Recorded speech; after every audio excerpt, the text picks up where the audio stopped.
Hoy nos acompañan Francisco Huerta Montalvo, médico, exministro de Salud, ex candidato presidencial y subdirector de Diario Expreso.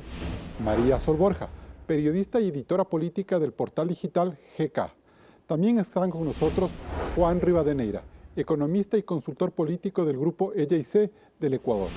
Y Jacobo García, también es consultor y estratega electoral. Gracias por estar en Políticamente Correcto, ahora en modo electoral. Estas últimas semanas han sido de manera inusual de muchos debates entre los candidatos a la presidencia de la República. A lo largo de todos estos días hemos escuchado una serie de promesas, una serie de compromisos que hacen los distintos aspirantes hacia Carondelet con la idea de que votemos por ellos. Sin embargo, este es un momento como para hacer un pare frente a tanta oferta electoral y tratar de desmenuzar algunas de sus propuestas de campaña para saber si son posibles de realizar o simplemente son demagogia. El panel que me acompaña hoy tratará de ayudar a despejar estas grandes interrogantes. Pero primero, empecemos tratando de identificar qué tipo de perfil político tenemos en esa papeleta electoral. Claudia. Carlos, hay algunas comparaciones pertinentes que se pueden hacer al mirar la papeleta electoral de binomios presidenciales en estas elecciones. De los 16 candidatos a la presidencia, 15 son hombres y solo una mujer, Ximena Peña. Aunque se ha cuestionado tener una papeleta tan fraccionada, esta muestra un ejercicio de renovación en la política. Por ejemplo, hay un candidato, Andrés Arauz, que es el más joven con 35 años. Otros 6 tienen entre 44 y 48 años. Peña, Guillermo Celi, Gerson Almeida, Javier Hervas, Pedro Freile y Juan Fernando Velasco. Otros 4, Giovanni Andrade, Paul Carrasco, Yacu Pérez y César Montúfar, están entre los 49 y 55 años, mientras que Lucio Gutiérrez, Carlos Aynay de la Bastida, Gustavo Larrea y Guillermo Lasso están entre los 63 y 64 años. Isidro Romero, a sus 78 años, es el de mayor edad. De los 16 candidatos, 13 compiten por primera vez, mientras que Aynay de la Bastida y Lasso lo hacen por tercera ocasión, y Lucio Gutiérrez está en su cuarto intento. 5 candidatos no han ejercido cargo público alguno, mientras que 4 fueron ministros, 2 prefectos y 5 asambleístas, y también uno fue presidente. En esta lid hay un economista que nunca ha tenido cargos en la empresa privada. Hay 4 abogados, 2 ingenieros comerciales, 2 agrónomos, un ingeniero químico, así como un sociólogo y un cantautor, todos ellos desempeñándose en la rama privada. Isidro Romero ha sido empresario y dirigente deportivo radicado en el exterior, mientras que la carrera de Lasso se concentra en su gestión como banquero y es impulsor de una organización política. Por lo que cabe preguntarse, Carlos, ¿cuál de ellos tiene el perfil ideal para gobernar? Bien, gracias Claudia por toda esa información y empezamos el debate con Jacobo García. Tenemos una papeleta de candidatos jóvenes la mayoría y con poco pasado político muchos de ellos. ¿Qué más, de qué nos quejamos? ¿Qué más podemos pedir? Eso es lo que la gente quiere, renovación. Bueno, buenos días, un gusto estar acá, un saludo a los colegas de panel, al doctor Huerta que está en otro lado.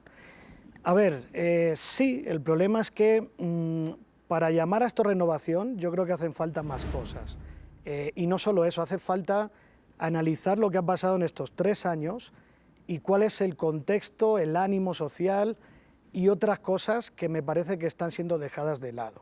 Entonces, finalmente, lo que podría haber sido una renovación, para mí no es más que mero maquillaje a partir de unas estructuras llamadas partidos políticos que en muchos casos no representan realmente o no tienen raigambre en la sociedad y simplemente están mercantilizando, creo yo, ahí la Esto no política. debe ser visto como renovación, no debe ser visto como una esperanza de que hay nueva gente que quiere entrar en política. No, porque yo creo que hay que sumar criterios muy rápidamente, como por ejemplo representación social. Por ejemplo, no estamos viendo a nadie de lo que pasó en octubre para ese tipo de población, o de la pandemia, no estoy viendo.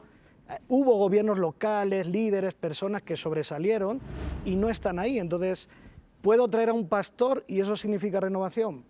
Para mí no. Pero ¿te deja tranquilo, por ejemplo, que exista una persona como Guillermo Lasso, por ejemplo, que haga un tercer intento, que tiene un proyecto más encaminado, que Arauz, por ejemplo, tenga atrás todo un proyecto político que manejó el país, a un expresidente? ¿Eso no es positivo en medio de todo? Sí, yo ahí creo que sí, porque eso da certidumbre al electorado y a la elección. Por lo menos te asegura que hay ciertas fracturas, ciertos temas o disputas, y eso a la gente, como ya son personajes conocidos, a la gente le da más seguridad de cómo podría ser ese gobierno y no tanto ir al análisis de las propuestas y demás. Perfecto. ¿No? Doctor Huerta, buenos días. ¿Qué debe pesar más en el ejercicio de la política este momento en el Ecuador del año 2021?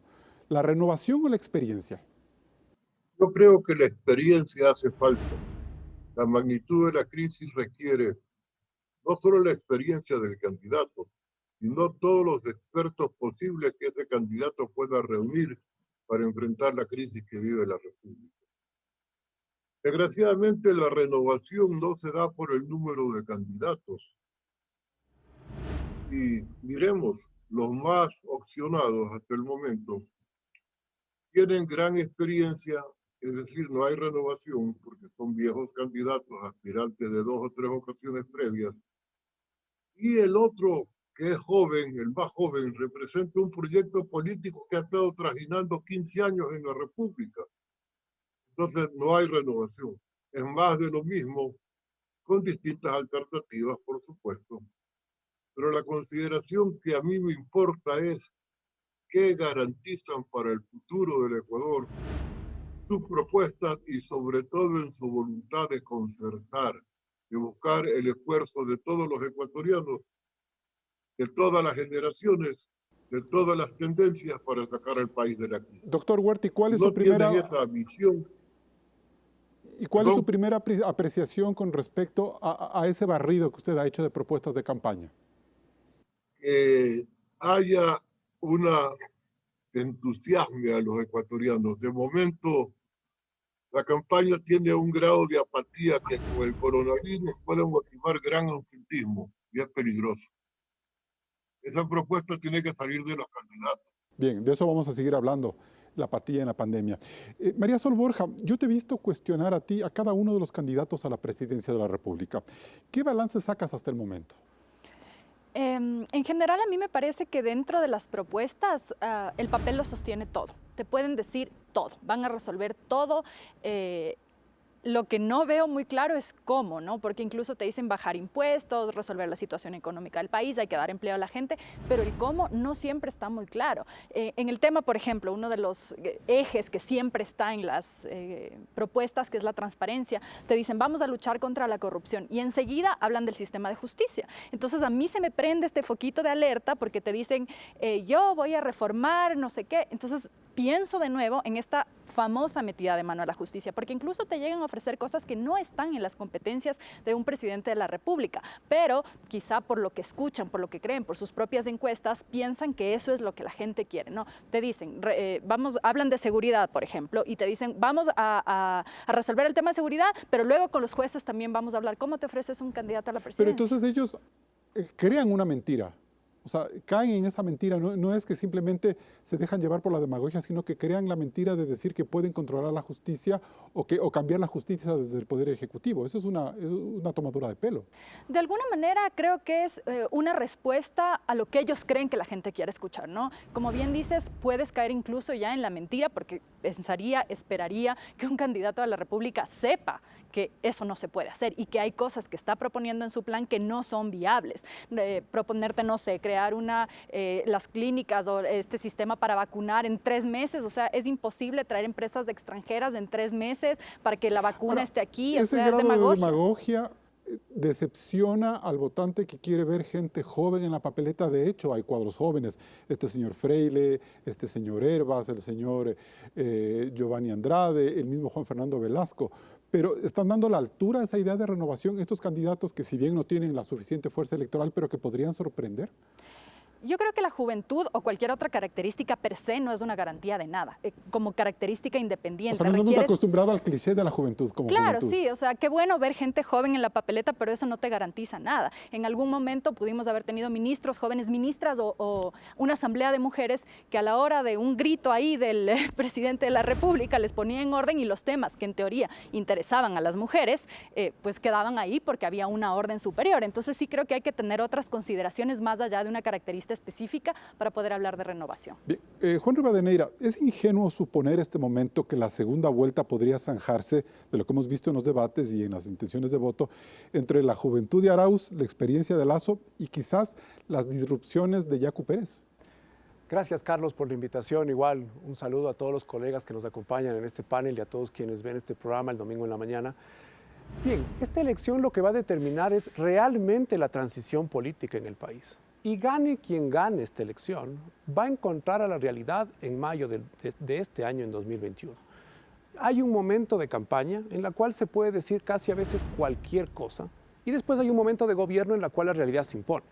Dicho eso, yo no creo que esté en juego si es la juventud o la experiencia, es la capacidad de gestión.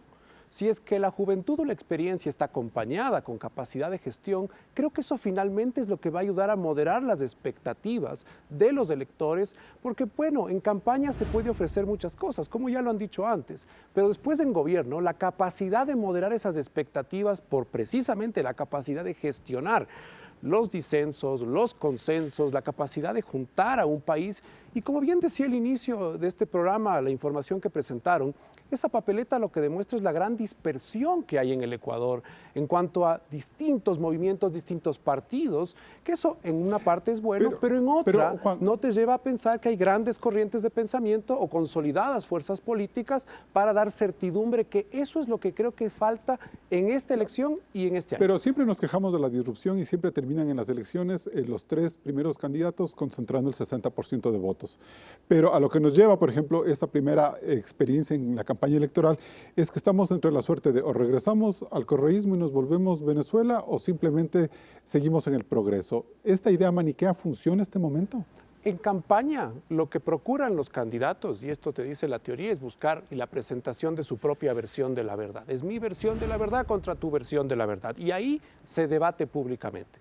Pero dicho eso, la realidad se va a imponer. Gane quien gane. ¿Cuál es esa realidad, Juan? La realidad económica que le va a encontrar al presidente de la República con un país en aprietos. 9.5% de caída en 2020 y un posible crecida del 3% según el Central para el 2021. Una política dispersa, con una asamblea muy probablemente por el método de asignación de escaños y por la cantidad de candidatos dispersa. Y una sociedad, Carlos, que está precisamente necesitada de cumplir esas expectativas de empleo, que es el principal problema económico que tiene el país, y que se convierte en el primer problema político, porque precisamente la gente va a demandar una solución a su problema real del día a día. Por eso regreso a la primera parte de mi respuesta. El hecho de que un candidato pueda mostrar suficiencia en cuanto a la gestión trasciende si es un tema de experiencia o juventud, es la capacidad de gestionar el problema. Nos vamos con estas primeras reflexiones a un corte comercial. Siguen Políticamente Correcto en modo electoral. Recuerde que este programa está en vivo en Radio Suceso 101.7 FM Quito. Enseguida volvemos con más de este análisis. Elecciones 2021, candidatos a prueba. El acuerdo entre el gobierno de Lenín Moreno y el Fondo Monetario Internacional plantea una reforma tributaria que incluye un incremento al IVA en 3 puntos para el 2022 y mayor recaudación. En principio, todos los candidatos se oponen a ella y, de hecho, centran sus propuestas en bajar impuestos. Guillermo Lasso propone una tarifa reducida del IVA en productos de primera necesidad. Giovanni Andrade y Lucio Gutiérrez quieren bajar ese tributo del 12 al 10%. Y Guillermo Celi es más ambicioso, quiere llegar al 8%. Yacu Pérez habla de bajarlo o mantenerlo, pero no especifica el porcentaje. Carlos Agnay prevé hacerlo, pero en su segundo año de mandato. Y Juan Fernando Velasco dice que la reducción sea progresiva. Andrés Arauz propone un IVA diferenciado, manteniendo el 12% para los productos de primera necesidad y subir la tasa para los bienes suntuarios o de lujo. César Montúfar se mantendrá en el 12%, pero eliminará algunas exenciones para ampliar la recaudación. Su idea es gravar un impuesto al patrimonio. Gustavo Larrea no busca subir impuestos, pero sí incentivar la repatriación de capitales.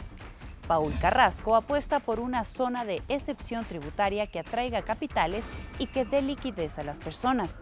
Javier Hervas centra su discurso en el impuesto a la salida de divisas, un punto menos, cada vez que haya un año con balanza de pagos positiva. Lasso y Montúfar tienen una propuesta similar, mientras que Jimena Peña habla de mejorar la recaudación y evitar la evasión de impuestos. Todas estas ofertas nos advierten que el próximo gobierno caminará hacia una reforma tributaria. La gran pregunta es si para salvar la economía se necesitan más impuestos o menos impuestos. Carlos. Bien, gracias. Esa es la pregunta, Juan Rivadeneira, porque parece que se nos vienen 4 años de baja de impuestos baratos. ¿Eso es posible? Primero, Carlos, hay que estar claros en que las propuestas que se han hecho en materia económica tienen que tener cuidado respecto de las expectativas que decía al inicio en el corte anterior. Primero, la economía va a estar todavía en un proceso, ojalá, de recuperación. Cuando vemos las últimas cifras que el propio SRI ha presentado en días recientes respecto del año 2020, ¿qué te dicen esas cifras?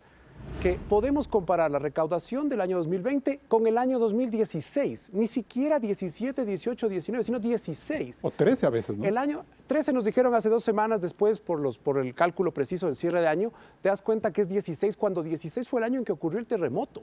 Es decir, estamos volviendo a momentos de recaudación, ¿sí? Precisas de un momento pues, complicado para el país como fue el terremoto primero. Y segundo, qué difícil va a ser para un candidato, primero, pues para un presidente elegido después, precisamente presentar una reforma tributaria en ese ambiente político disperso. Pero económicamente va a ser imposible porque la realidad se va a imponer, derogar o reducir impuestos de entrada. Lo que puede pasar, y lo que es posible, que era un poco tu pregunta, es entender en un proceso de cambio y de transición, como lo dije anteriormente, que luego de una estabilización económica del país pueda llegar un momento en que esos impuestos se vean reducidos paulatinamente. Tenemos a 2 candidatos que se me vienen a la memoria en este momento, Lucio Gutiérrez y el señor Guillermo Seyle. Ellos dicen, si yo llego al poder bajo el IVA del 12 al 10, incluso al 8 como pretende el candidato de Suma. ¿Por qué? Porque la lógica de ellos es que se aliente el consumo, hay más consumo, la gente sale a comprar y el SRI recobra más dinero que el que tiene con un IVA del 12%. Aparentemente suena un poco lógico eso. Aparentemente, primero si es que asumimos que la capacidad de compra sigue siendo la misma, ¿sí? O mayor para que puedas tener mayor recaudación, que sería simplemente un cálculo rápido, ¿sí? Primero. Y segundo, entender la claridad que va a tener que tomar las primeras decisiones económicas, que eso es lo primero que va a tener que tomar el gobierno que venga, sea de la vertiente que sea, para precisamente manejar las expectativas que están creando en campaña. Tú puedes decir que puedes reducir el IVA a 0. La siguiente pregunta es cómo manejas un Estado con más consumo, y pues. cómo lo haces. La pregunta es cómo lo vas a hacer. Sí. Entonces regreso a lo que dije anteriormente. No es un problema solo de experiencia o de juventud o de novedad, es de gestión, de capacidad de gestión. María Sol, ¿y te han dicho cómo van a hacerlo? ¿O se quedan en este discurso lírico? Sí, la mayoría se queda en este discurso y es lo que te decía, el papel finalmente aguanta Pero todo, los ¿no? 16... ¿O no? Bueno, no han ido los 16. Bueno, con los que has hablado. Los 13 que han ido, la mayoría no te dan mayor detalle sobre cómo van a hacer. Algunos te dicen un poco más, sí, se trata de incentivar el consumo. Me acuerdo que el señor Carrasco habló de que el impuesto que se produce, lo que se produce en cada provincia se va a repartir de una forma específica para cambiar el modo de producción. Habló del cambio, dijo que era el verdadero cambio de la matriz productiva y tenía como algunas cosas un poco más claras de los que se me vienen a la mente. Pero sí el cómo es como de las mayores dificultades en aclarar por parte de los candidatos. ¿Y eso qué nos permite a nosotros como electores suponer? ¿Que tenemos candidatos que no tienen clara la dimensión de la crisis? Sí, yo tengo la sensación de que la mayoría, puede que haya unos que tienen más claro el panorama que otros. Por ejemplo, ¿no? se supone que Lazo es una persona que tiene más claro el panorama, el mismo... Cuando me acepte la entrevista te cuento. el mismo Freire, el mismo candidato Freire. O Lucio diré? Gutiérrez, que se enorgullece de un gobierno económicamente impecable. Claro, sí. Lo que pasa es que yo tengo la sensación, y a partir de estas conversaciones con los candidatos puedo decir que se refuerza esto, que ellos repiten mucho lo que ellos creen que la gente quiere escuchar, pero yo sí tengo dudas sobre la magnitud y la capacidad de comprensión de lo que van a recibir cuando llegue, porque tengo miedo un poco de que pase lo que ha pasado en este gobierno. La mesa no llegó servida, es culpa de Correa, es culpa, y lo mismo con el que venga va a ser culpa de Lenin. Entonces no estamos eligiendo a un candidato, a un presidente, para que le culpe además al anterior gobierno. Tú recoges del gobierno que se viene como se viene, y es tu responsabilidad resolver eso. Perfecto. Y en ese sentido, Jacobo García, a mí me ha llamado mucho la atención lo que tú mencionas en repetidas ocasiones, es que el tema económico y el tema de empleo no necesariamente es de lo que la gente está hablando en la calle. Me llama la atención porque se supone que son los temas que más agobian a la ciudadanía. Entonces, ¿en dónde está esa carga de simbolismos que tú dices que hace falta en la campaña? Y no sé si el candidato Arauz es el que tiene clara esa receta. A ver, yo lo que digo es que no podemos, las propuestas o el debate de propuestas no es independiente de los valores de la gente, del ánimo social, de los momentos sociales o de las características... Pero yo quiero trabajar este año. Por supuesto, pero el problema es que no porque tú digas que vas a dar empleo y la persona quiere trabajar, se hace una asociación automática. ¿Qué es lo que pasa? Primero, hay que entender la situación que estamos viviendo, que está cambiando muchas cosas. Es decir, no solo es una crisis económica, esto es lo que yo digo muchas veces, esto ha sido una crisis sanitaria, política, institucional, y ha sido el colapso de un relato, de un imaginario que más o menos durante los últimos años linealmente ha estado presente en el ciudadano. También olvidamos lo que ha pasado en estos 4 años de gobierno, o sea, lo que hizo Moreno al descartar absolutamente todo su plan de gobierno y aplicar otras cosas. O sea, esto genera unos escenarios de incertidumbre, de no credibilidad a lo que dicen los políticos. ¿Y qué candidato, qué corriente política tiene más clara esa sintonía con el pueblo? Se supone, muchos analistas, incluso muchas veces tú has mencionado que puede ser el correísmo que tiene esa facilidad para entender lo que la gente quiere. ¿Eso es verdad? No en el presente, pero lo que pasa es que el correísmo tiene 10 años. Que eso ya es una historia en sí misma. Eso en la gente hace un recuerdo muy fuerte, que si lo comparas con los 4 años de ahora, puede ser una historia que por sí misma es fuerte. En la actualidad, y lo llevo diciendo desde hace bastante tiempo, desde octubre probablemente, creo que tienen una desconexión por varias razones que no logran tampoco enganchar en el momento. ¿Y quién logra capitalizar esa desconexión? Ninguno. De los que hay ahora mismo en la papeleta, nadie.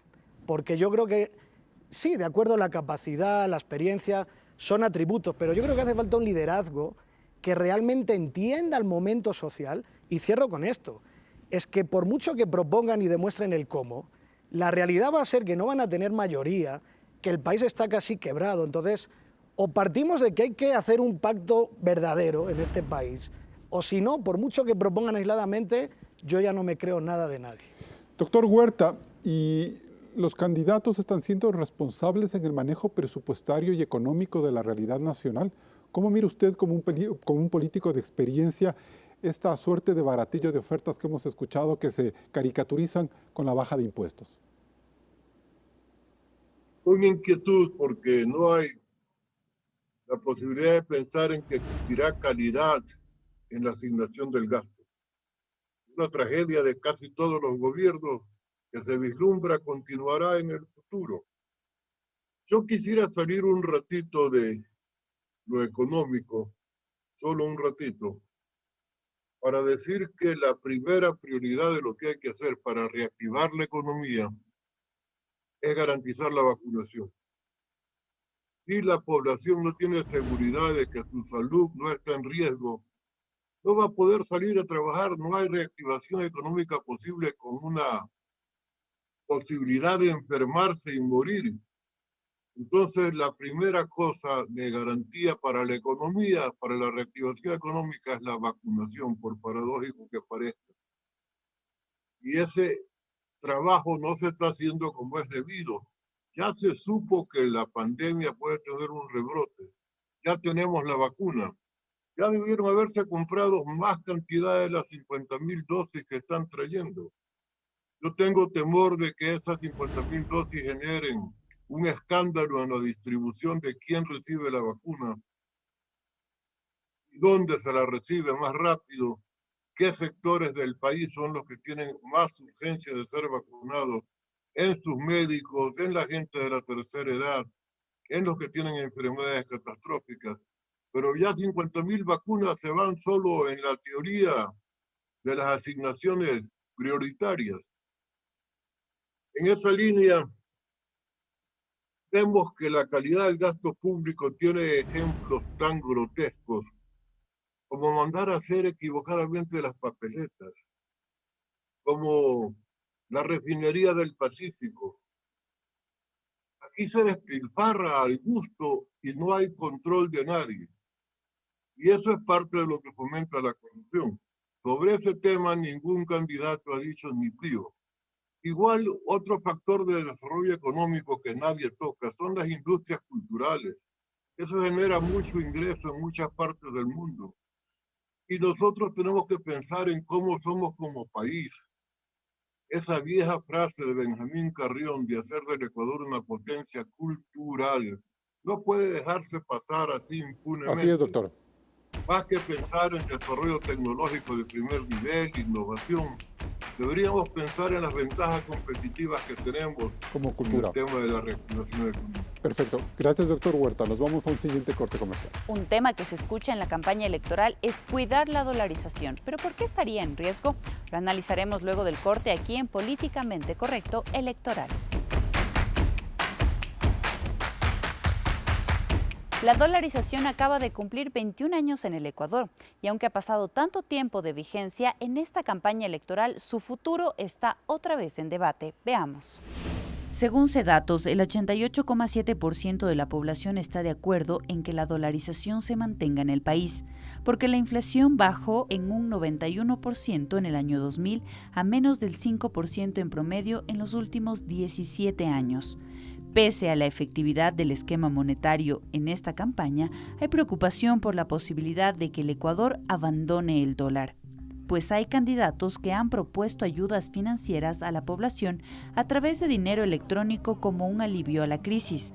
Frente a esas críticas, postulantes como Andrés Arauz, Yacu Pérez o Jimena Peña han asegurado que su compromiso, más allá de su ideología, es proteger la dolarización. Sin embargo, este debate no se zanja con propuestas políticas, sino con un manejo responsable de unas cuentas fiscales, presionadas por el presupuesto para la salud en época de pandemia, cercano a los 3.900 millones de dólares. Una nómina anual de 8.542 millones para el sector público y con pagos atrasados, por ejemplo, a los gobiernos seccionales por 658 millones o la deuda del IES acumulada desde los años del correísmo que rondan los 5.400 millones de dólares. El problema es que para los desafíos de este año 2021, el país contará con los niveles de recaudación tributaria similares a los del 2013. Pese a esta realidad, el candidato Arauz promete dar un apoyo inicial de $1.000 a 1.000 familias ecuatorianas, lo que supondría que el Estado en una sola semana entregue $1.000 millones, sin explicar con certeza cómo financiará ese nuevo bono. Carlos, luego de ver este contexto, la gran amenaza de la dolarización radica en la posibilidad de que el Estado no tenga dinero para asumir todos estos compromisos urgentes y no tenga más opción que buscar otros mecanismos de pago. ¿Está en riesgo la dolarización? Bien, gracias, Claudia. Y esa pregunta la traslado al doctor Huerta Montalvo. ¿Usted es de los que cree que la dolarización está en peligro, doctor Huerta? Creo es que la dolarización debe mantenerse como mecanismo de salida del país. Imagínense qué ocurriría si no tuviéramos dólares y el gobierno hubiese tenido la posibilidad de imprimir todos los sucres que la maquinita le permita. Hemos sufrido de estas situaciones. Precisamente cuando ministro de Gobierno primero del gobierno de Gustavo Noboa, defendimos y explicamos al pueblo la necesidad de tolerar los enormes problemas económicos que tuvimos. Allí dijimos que, por ejemplo, la devaluación no era una decisión que el gobierno toma, es un hecho económico que el gobierno asume. La devaluación ya estaba en la realidad, en la vida. Igual frente a ese hecho, el dólar nos permitió manejar la economía de mejor manera. Sería un gran retroceso que dándole la posibilidad del gobierno a la banda delincuencial que significa el correísmo, el Ecuador entre por un camino insospechadamente peligroso, que no es que nos convierte en Venezuela. Esa posibilidad no existe en el Ecuador porque las Fuerzas Armadas son de otra manera. Entonces, Allá hay una alianza cívico-militar que es lo que permite este tipo de gobierno.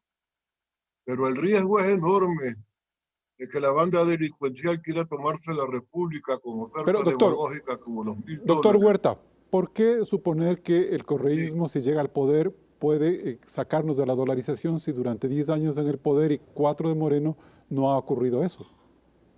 Porque necesitan manejo económico con su propia impresión de moneda, porque esa es un poco la circunstancia de Venezuela. En Bolivia circula dólar, en Perú también, pero no han asumido la dolarización como un hecho. Hay el tema de la soberanía monetaria. Y está bien que eso ocurra, pero en Europa tienen una sola moneda y esas son las tendencias mundiales. Aquí vamos avanzando de a poco a la posibilidad de moneda única en el continente. Algún rato va a haber unidad monetaria en el continente americano. Gracias, doctor. Y eso es lo que está ocurriendo de a poco. Gracias, doctor. Jacobo García, ¿por qué usted es escéptico de esa dicotomía de dolarización o desdolarización? Aparentemente hay mucha popularidad en el manejo del dólar de la gente, pero estamos hablando en campaña electoral de desdolarizarnos. Sí, a ver, bueno, primero estoy de acuerdo. Y es muy interesante esto, ¿no? Cómo la dolarización ha sido uno de los pocos pactos o acuerdos, ¿verdad?, que ha habido en este país y en los que yo creo que la mayoría o la gran mayoría están de acuerdo. Ahora, aquí hay dos problemas. Uno, la disputa de cómo se mantiene la dolarización, porque yo creo que no hay un discurso único aquí. Es decir, tú puedes tener un discurso, como es el que ha sido el del correísmo, de la dolarización se mantiene manteniendo dólares aquí en la economía, es decir, protegiendo la industria nacional, poniendo salvaguardias, el impuesto a la salida de divisas, cosas así, ¿no? Pero tienes el otro discurso más liberal, que es con mayor apertura haremos que entre más dólares y lo sostenemos. Primero esto, y segundo, es que yo creo que por sí misma la dolarización no es suficiente. Hay que acompañar eso de otra capa de pacto social, institucional, que haga que más allá de quien vengan los gobiernos, se diga esto no se toca, así lo vamos a mantener, y el siguiente pues hará otro tipo de cambios. Juan, ¿es así? Yo estoy de acuerdo con Jacobo, es decir, se debe generar una serie de pactos alrededor de ciertos temas que casi deberían ser poco discutidos. Por ejemplo, esta semana hasta un candidato de izquierda, como el señor Pérez, titulaba a uno de los periódicos del Ecuador diciendo que hay que procurar las relaciones buenas con los Estados Unidos. Creo que esa decisión viniendo de un candidato de izquierda es muy buena para entenderlo. Segundo, la dolarización quizás ha sido la mejor decisión de política económica que se ha tomado. Pero por sí sola no funciona, no no se sostiene, Juan. Es correcto, necesitas generar confianza. ¿Y quién puede generar la fórmula de la confianza? Es aquella persona que pueda gobernar y generarle la menor cantidad de preguntas a quienes quieren invertir en este país, sean localmente o sean de afuera, los que menos tengan preguntas de si me va a ir muy mal o mal en el Ecuador o cómo voy a resolver un conflicto. Esas decisiones son claves, entender que la inversión extranjera directa es necesaria, entender que la institucionalidad es básica, entender que las cortes deben ser independientes. Pero, Juan, eso se necesita para sostener el modelo económico. Pero hay unos dos candidatos que te dicen, no, para sostener la dolarización primero hay que lograr que consuma la gente y la gente no tiene trabajo, no tiene hambre, por lo tanto hay que darles un bono, $1.000, decía Arauz, renta básica universal, decía en un momento Yacu Pérez, ya se ha olvidado de eso, pero sí lo mantiene, por ejemplo, Jimena Peña. Entonces, da la sensación de que el Estado va a seguir entregando dinero y va a haber un momento en que el Estado no va a tener cómo pagar los sueldos y si no paga sueldos tendrá que emitir dinero electrónico patacones para poder hacer esos pagos, como decía el doctor Huerta. Vuelvo al tema de uno es la época de campaña y otro es la época de gobierno. Y creo que los candidatos también tienen eso de alguna forma clara y en esta época se procuran este tipo de declaraciones que son parte quizá de la pirotecnia política, esperemos, porque pensando ya en el modelo económico, ¿sí? Este tipo de dineros adicionales que inclusive yo creo que subestiman a los electores en buena cantidad, porque los electores también creen que el dinero fácil pues también termina yéndose fácilmente y eso en dolarización, un modelo que no es propio, ¿sí? Yo creo que los candidatos deberían estar concentrados en cuál es la fórmula de la confianza incluso para promover exportaciones, Juan, y controlar, por ejemplo, y con esto concluyo, ¿sí? Un buen manejo de la Reserva Internacional que al momento también genera confianza. ¿Tú no estás entonces tan preocupado de que existe una desdolarización con un presidente X, Y o Z? Me preocupa la desdolarización como a cualquier ecuatoriano. La pregunta es, ¿qué mandatario no le va a dejar de preocupar, ¿sí? Esas condiciones y esas medidas que tenga que tomar para afectar un régimen económico que es, pues como decía la entrevista, el clip anterior, más del 90% de los ecuatorianos la respalda? La pregunta es, ¿qué presidente procura sostenerse con ese tipo de medida cuando lo mejor que puede hacer es generar condiciones y tomar medidas para que se mantenga? Redujo la inflación, dio certeza en la capacidad de compra para algunos, para muchos, sin lugar a dudas, bien, y eso fue bueno para los ecuatorianos. María Sol Borja, entonces, ¿Qué percepción tienes tú de estos candidatos a la presidencia con respecto a proteger en serio la dolarización? Yo tengo a ratos la sensación, y coincido en eso aquí con mi colega, sobre el tema de la pirotecnia dentro de las campañas, ¿no? O sea, soltar mensajes que pueden generar miedo y hacer votar por una propuesta específica o por otra propuesta. Hablar, poner ciertos temas en discusión, la dolarización desvía quizá, desde mi perspectiva, conversaciones que también son importantes. Si bien conversar de dolarización, economía, empleo es importante, hay otros temas que quizá quedan al margen cuando se lanzan estos mensajes un poco incendiarios, ¿no? Pero el doctor Huerta está diciendo, no, lo que pasa es que llega un momento en que van a necesitar moneda propia para poder hacer sus pagos, para poder sostener el nivel de Estado, de servicio público, y si es que no tienen dólares, tienen que de alguna forma solucionar. O sea, sí, pero regreso un poco al tema. Son discusiones que quizá se sueltan en campaña y se dejan de lado. Por ejemplo, temas tan importantes como en un contexto de pandemia es la salud, el acceso a la educación, los derechos, las minorías. ¿Qué va a pasar con esos temas? Entonces, si soltamos y empezamos a poner, a ver, como yo en una campaña X pienso que el empleo, y bombardeo mis mensajes con el empleo, y a partir de eso empiezo a generar mensajes que pueden hacer pensar el terror de poner en la discusión pública que podemos ser Venezuela, entonces la campaña se vuelve una campaña del miedo y se queda de lado estos temas que te digo que me parecen también fundamentales, que los candidatos den respuesta sobre cómo va a ser el acceso a la salud, sobre cómo van a colegislar en una asamblea fragmentada, etc. Bien, y de eso vamos a hablar en el siguiente bloque. Luego del corte hablaremos de la pandemia y la difícil situación que vive el país. ¿Por qué todos los candidatos repiten como oferta de campaña plan de vacunación cuando no será suficiente? No se desconecte la señal de Coavisa. El país está a 3 semanas de ir a las urnas en medio de una segunda ola de contagios por coronavirus, cuyos efectos todavía no los tenemos claros. Lo único cierto es que los hospitales públicos y privados comienzan a saturarse, en medio de una creciente indisciplina ciudadana y con un plan de vacunación que tímidamente comenzará en el segundo trimestre del año. Por eso, el 24 de mayo, día en el que arrancarán las funciones del nuevo gobierno, luce como una fecha demasiado tardía como para corregir el rumbo de las acciones gubernamentales sobre este tema. Pese a ello, hemos oído a muchos candidatos sugerir planes de vacunación masivos e inmediatos, como una forma de dar esperanza al elector, al tiempo que garantizan un servicio público de mejor calidad, sin tener claros los recursos económicos con los cuales contará el Estado. Carlos, ¿los candidatos están a la altura del desafío que nos marca la pandemia?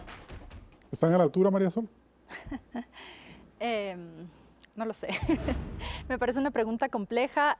Sí creo que están dejando al margen ciertos temas porque se vuelven a la discusión el empleo, y a ratos, si tú lees los planes de gobierno, algunos incluso ni siquiera mencionan la palabra pandemia. Es como si se desconectaran del contexto en el que van a recibir pero el país. en cambio hay una demagogia alrededor de las vacunas que me parece peligrosa. Sí, también. Muchas de las propuestas dicen vamos a fortalecer el sistema de salud para que la vacuna llegue adecuadamente a quien debe llegar. Le veo bien complicado garantizar eso, primero, porque a nivel mundial ni siquiera hasta el momento hay suficientes vacunas y Ecuador no está entre los países prioritarios, además que buena parte de la negociación va a tener que dejarla hecha este gobierno. Y por otro lado, también veo difícil la garantía de que no se apropie la corrupción de la vacuna, como vimos que ocurrió en los hospitales públicos durante la pandemia. Lo que dice el doctor Huerta, exactamente. Exacto, ¿cómo se va a garantizar eso? Y esa respuesta todavía los candidatos no la tienen claro. Hay otros temas en el contexto de salud, y hablo, por ejemplo, de salud mental, la primera causa de muerte violenta en los adolescentes, y de los planes de gobierno me parece que hay uno que menciona específicamente salud mental. Y cuando ¿Cuál candidato es ese? Hervás. Cuando le hemos preguntado a los candidatos que han ido a las entrevistas, muchos reconocen que no han mencionado el tema porque ni siquiera lo tienen en el radar. Entonces, regreso un poco a lo que decía hace un momento, de que si bien hay temas fundamentales como lo económico, hay otros que se están quedando al margen en la mirada de los propios candidatos y que por lo tanto el rato en el que se convierta en gobierno va a ser un problema y no van a poder responder a la población como se necesita. Juan Rivadeneira, ¿cómo va a ser ese 24 de mayo en un país enfermo por el coronavirus? Yo estoy de acuerdo con lo que decía el doctor Huerta al inicio de esta entrevista, y él decía que buena parte de la recuperación económica dependerá del programa de vacunación que tenga el país. Creo que hay que dividirlo en dos partes. La primera, la parte de la campaña electoral, y creo que he leído incluso algunos candidatos que han solicitado al presidente Moreno, pues que le ponga más velocidad a este programa. Lazo es uno de ellos, Hemos ¿no? leído pues declaraciones Sí, del candidato aquí- Lazo que te ha dicho, le exhorto al gobierno que promueva con mayor velocidad. Y del lado del gobierno, creo que también el gobierno está haciendo el esfuerzo que puede. No tengo más información que la que es pública, pero siendo un problema global, porque eso hay que entender, no es que es un país o un grupo de países que tienen un problema, es el mundo el que tiene un problema. Entonces también hay que entender la capacidad logística de que ocurra lo que tiene que ocurrir, que es que la gran mayoría, quizá el 80%, como dicen los expertos, sea vacunado. Vamos a llegar al 24 de mayo, como tú preguntas. Esperemos que la gran cantidad de dosis puedan llegar en estos primeros 5 meses, que como lo digo, no es solo un problema de que el Ecuador no tiene las vacunas, es que el mundo está procurándose por vacunar a 7.000 millones si de llega personas. en marzo las vacunas ya para el resto de la población, recién en abril, mayo se empezará a vacunar, entonces el próximo presidente tendrá todavía una población susceptible al coronavirus. Y me parece bien lo que decía Lazo, tratemos de que el gobierno sea el que les permita al próximo presidente de la República, sea quien sea, tener la certeza de que un plan de vacunación esté en marcha, porque decir lo que dice Celi o Gutiérrez con muy buenas intenciones, decir, llego y vacuno a todos, pero no sé qué tan fácil será. Ese podría ser un gran acuerdo que tengan los candidatos con el gobierno en funciones. Quizás sería una gran sorpresa para la sociedad entender cómo los candidatos pueden conversar con el gobierno para advertir este problema, que creo que lo tienen claro, pero para poder ayudar a gestionarlo y que el próximo presidente tome la posta, por decirlo de alguna forma, en lo que reste, porque el año 2021 todavía tendremos que vivir con este mal, ¿no? ¿Y hay claridad, doctor Huerta, en cómo van a manejar el plan de vacunación de aquí hasta mayo y de mayo en adelante para los próximos meses, valga la redundancia, con un nuevo presidente? Mire, me voy a poner el sombrero de médico y estuvimos con ese sombrero a nombre de la Sociedad Ecuatoriana de Salud Pública que en el núcleo del Guayas presido, en el Colegio Médico del Guayas. Y la preocupación es enorme porque no tenemos un plan de vacunación. La vacunación puede llevarse bien, pero hay que hacer un plan. En Estados Unidos estamos viendo que con las vacunas compradas hay zonas del país, determinados estados, que tienen la vacuna refrigerándose ya algunos días y no pueden comenzar a vacunar. Hay que organizar la vacunación. En Estados Unidos hemos visto que se va la luz de un hospital y tienen que comenzar a vacunar a todo el que pasa para que la vacuna no pierda efecto. Es tremendo esto de contratar una vacuna que requiere menos 70 grados. ¿Cómo se va a hacer en un país como el Ecuador para garantizar que esa vacuna perdure? Entonces, una contribución es tratemos de no enfermarnos hasta que podamos ser vacunados. Y no solo decir, ojalá llegue pronto la vacunación. La campaña debería ser virtual. Las concentraciones generan contagios y vamos a llegar muy mal a febrero. Por otra parte, de aquí hasta mayo, si no comenzamos a vacunar ahora, va a ser tremenda la situación. Valdría la pena, ojalá, un esfuerzo concertado entre el actual gobierno y los posibles presidentes del futuro, todos los candidatos, poniéndose de acuerdo en cuánta vacuna se compra, a quién se le compra, a qué precio se compra, y preparar a los universitarios y a todo el que pueda poner una vacuna para que lo haga. Dividir el país por zonas y Bien. comenzar a vacunar con eficiencia. Gracias, doctor. Pero Interesante. esto no está previsto todavía, sino como teoría. Claro, cada candidato apunta por donde le da más su instinto que llegar a un consenso como el que plantea el doctor Huerta y Juan Rivadeneira. Pero, Jacobo García, ¿la pandemia influirá en el voto de la gente y bajo qué premisas? Sí, a ver, yo creo que hay que hablar del mundo COVID o post-COVID, que esto es lo que yo reclamo que no está en el imaginario de los candidatos. ¿Qué quiere decir esto? Para mí, y esto sí, voy a hablar un poco desde la ideología si quieren, para mí una de las grandes lecciones del COVID hace falta Estado. O sea, ¿cómo podemos gestionar todo lo que es una pandemia, más las restricciones, más todas estas cosas, más las sanciones, si no tienes un Estado fuerte? O sea, yo digo esto porque hay gente que más bien propone al revés, o sea, desaparecer el Estado. Entonces, hace falta Estado, hace falta fortalecer los servicios públicos y hay que hablar de la economía también post-COVID. Totalmente de acuerdo con el doctor Huerta. Si no arreglamos primero esto, no va a haber recuperación económica. ¿Y a qué candidato le va a castigar el pueblo por el manejo de la pandemia si no hay candidato del gobierno? Bueno, a ver, es que esto no va a ser así tan automático. Hay varios candidatos del gobierno. O sea, a la vez no hay ninguno, pero a la vez hay varios, porque los que han estado por ahí cerca en el relato, y aquí es donde se disputan los relatos, en las campañas, es decir, el corrismo le achanta al muerto a Lasso, ¿no? El Lasso a la vez le achanta al muerto a Correa. Entonces, ahí, y Juan Fernando Velasco, ministro de este gobierno, dice que no, que y Gimena Lasso, Peña ¿no? también. Ahí es donde está el relato. Entonces, pero el relato no queda solo en eso, queda en ¿era mejor el pasado o era mejor esto? Venezuela, desdolarización, o sea, por eso digo que hay que entender no solo lo del COVID, sino los 14 años, cómo ha ido cambiando y evolucionando el imaginario social. Una pregunta al final, María Sol, muy corta, por favor. ¿Es políticamente correcto que por miedo a la pandemia la gente no acuda a votar este 7 de febrero?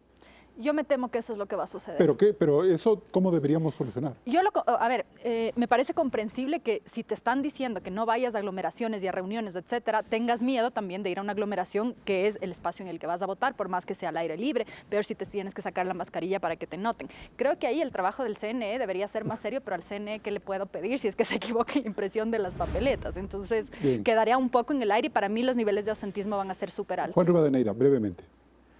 Mi impresión es que el día de las votaciones va a ser un día que va a comprobar, y yo concuerdo con Jacobo, este tema de la capacidad institucional que el COVID y el enfrentar el COVID nos ha mostrado, pero también el tema del comportamiento ciudadano. Yo creo que esa necesidad de retomar a la conciencia de la vida en comunidad, de cuidar al de al lado, de cuidar al otro, de preocuparme por el vecino, de preocuparme por la gente, porque si bien hay que hacer algunas gestiones básicas, pues se vio al fin de año, en Navidad y en fin de año, algunas reuniones que eran innecesarias y algunas fiestas que eran innecesarias, y creo que hay que decirlo con esa frontalidad, que provocaron lo que dice el doctor Huerta, más contagios, y por eso ahora enero y febrero son meses muy complejos para los ecuatorianos. Jacobo García, 5 segundos. ¿Hay que ir a votar el 7 de febrero? Sí, con cuidado. Si es que está asegurada para la población su vida y su salud. Pero por un espíritu democrático. Yo diría que sí, claro. Bien. Doctor Huerta, la misma pregunta. ¿El ecuatoriano tiene que ir a votar el 7 de febrero? Es obligación de los ecuatorianos votar porque se juega el destino del país. No es una metáfora. Estamos jugándonos el futuro. Yo no tengo obligación de ir a votar y lo voy a hacer como toda mi vida, pero llamo a los jóvenes que no se descuiden, que no dejen caer el país en cualquier mano. Tenemos poca condición para encantarnos, para entusiasmarnos. Los jóvenes podrán decir que no hay candidatos que les ponga el entusiasmo necesario para salir a votar. Gracias, doctor. Pero prescindiendo de la mediocridad de las presentaciones, ojalá pronto esto mejore un poco en los nuevos debates y se reentusiasme la gente y salga a votar. El miedo a la pandemia no hay que tenerlo. Con las seguridades del caso, con mascarilla bien puesta, cubriendo la nariz y la boca, estamos sin riesgo. Bien. Entonces no hay que tener miedo. Hay que salir a votar por el país. Nos vamos a un siguiente corte comercial. Entramos en la etapa de conclusiones. Jacobo García, ¿cuál es la manera políticamente correcta de entender esta campaña electoral? Bueno, creo que hay que entender que esto no es una crisis económica, que lo que estamos viviendo es una crisis de varios niveles, social, económica, política, que el COVID cambió un poco el mundo, cambió la sociedad, y que por lo tanto debe haber liderazgos que enganchen con ese ánimo. Si no lo hay, lo que va a pasar es que va a haber un fraccionamiento donde para unos el pasado es suficiente, otros buscarán un cambio, que yo creo que será un cambio por lo antisistema y no por estos cambios de maquillaje. María Sol Borja. Bueno, a mí me parece que es fundamental que los ciudadanos vayamos a votar con una mirada crítica de todos los candidatos. Por más que un candidato apele o sea, tenga propuestas más similares a lo que nosotros creemos que es lo adecuado, hay que tener esa mirada crítica que se mantenga además una vez que esos candidatos lleguen al poder. Porque si bien es importante poder tener el mayor conocimiento posible sobre qué propone ese candidato y la viabilidad de esa propuesta, es importante también mirarlo de una forma crítica. Juan Rivadeneira, ¿qué es lo políticamente correcto? Que los ecuatorianos nos enfrentamos a la elección más importante quizá de las últimas décadas, que tenemos que procurar que la opción que elijamos sea quien tenga la capacidad no solo de gestionar esta que le llaman ahora la nueva normalidad, sino la siguiente normalidad. Y eso va a ser cómo van a poder gestionar los conflictos políticos, las carestías económicas, los problemas institucionales y en general los conflictos sociales que existen en el Ecuador, de manera que los próximos 4 años son determinantes para la historia de todas las edades, de todos los pobladores, de todas las personas y de todos los ecuatorianos. Así que de ese nivel de importancia llamo pues a votar con todas las seguridades que el doctor Huerta nos ha comentado, manteniendo protocolos y cuidados, pero ejercer pues este derecho democrático. Francisco Huerta Montalvo. Voy a usar una frase de George Orwell para la conclusión, el de 1984. Orwell dice que cuando se vota por ladrones, por impostores, por corruptos, el país no tiene ciudadanos como víctimas, sino que son cómplices. Mi mensaje es: no seamos cómplices. Y bien, por todo lo que hemos escuchado, el país no puede desperdiciar esta elección presidencial. Hay demasiadas cosas muy delicadas en juego. Por ejemplo, el manejo responsable y con liderazgo ciudadano de la pandemia, la recuperación económica y sobre todo la necesidad de que los grandes consensos sobre los que descansa la estabilidad del país, como la dolarización, salgan fortalecidos este 7 de febrero. Porque no es momento de arriesgar el futuro.